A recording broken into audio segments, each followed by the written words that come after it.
Well, hello and welcome to another episode of whatever this is called.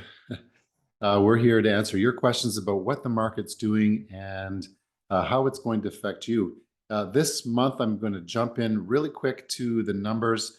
You kind of all know the drill that numbers seem to be down, but I have a little bit of a surprise for you. So stay tuned and watch right till the end so you can understand all of the numbers. So I'm going to jump in right now. I'm going to share my screen with you. Give me 1 second.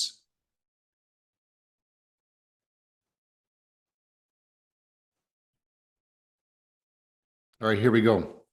So you can see these numbers here. This is all of Guelph right up to the end of August. And you'll notice that for all property types, just want to make sure I got Guelph. Yes, we got Guelph, all sizes. Look at this, only down a little bit. It is 3% down year over year. So that is not as positive news as you hope for. But let me break this down to you in a different way. You look at single family homes, the median price, in other words, what is it? We're eliminating the top liars and the bottom liars because there's sometimes maybe, for example, a very expensive home sells on the market and we want to eliminate those kind of things. So it's a better, truer value in my opinion. So we're up to 900,000. That's great. Townhouses are slightly up to 690 from 670. Condos are down. They're down from 546 to 495. And semi-detached homes are up from 699 to 747. So those are all great indicators.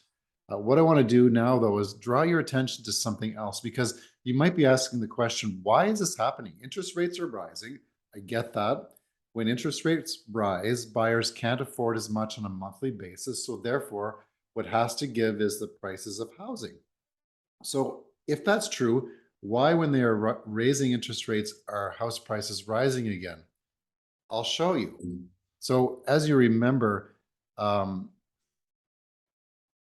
in real estate, it is supply and demand. So I want to show you something. If you look at the number of listings, back in June, there was 371. There was 283 in July. And in August, there was only 201 homes available in the city of Guelph. Now, a lot of people go on holidays. Will admit that July and August are typically slow anyways in a traditional market. But when you have 201 houses for sale, and if you look at last year, there was, where are we last year?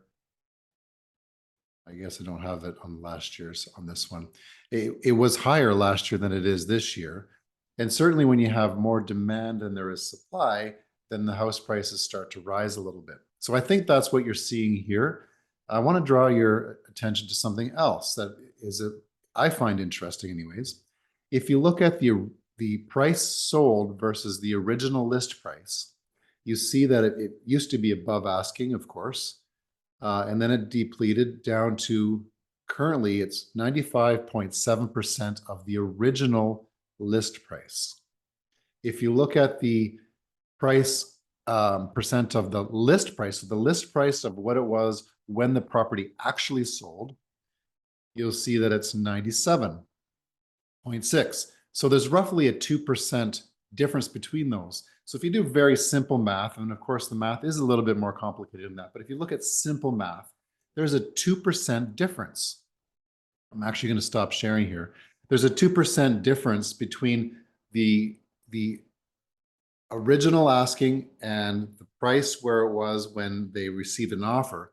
So that means that the average house is taking a 2% price reduction before it actually sells. So that's interesting to note. So if you have a house that is priced at 700,000, you can count on probably a 2% price reduction before it'll actually receive an offer. And then it'll sell for a little bit under that as well. So that's what the market's doing. I hope that makes sense to you. If you have any questions, give us a call. We'll be happy to go through some detailed analysis of a property like yours, because again, these numbers don't take into account your individual home. Perhaps you have an upgraded kitchen as an example, or in a really excellent location. All those things matter. So we're just talking in generalities. The good news is that for sellers, the prices aren't dropping as much. There's a lot of inventory still available for buyers. It seems like it's very balanced out there, and you can still do offers with conditions, financing, home inspection, things like that. They're very expected. So as we all get used to this regular market from where it was, where we were going at top speed, um, I think that it'll work well for everybody.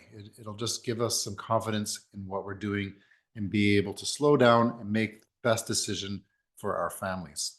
Again, if you're looking to buy or sell, give us a call. Our team is ready and willing to help. Enjoy the rest of your month. And until next time, we'll see you then.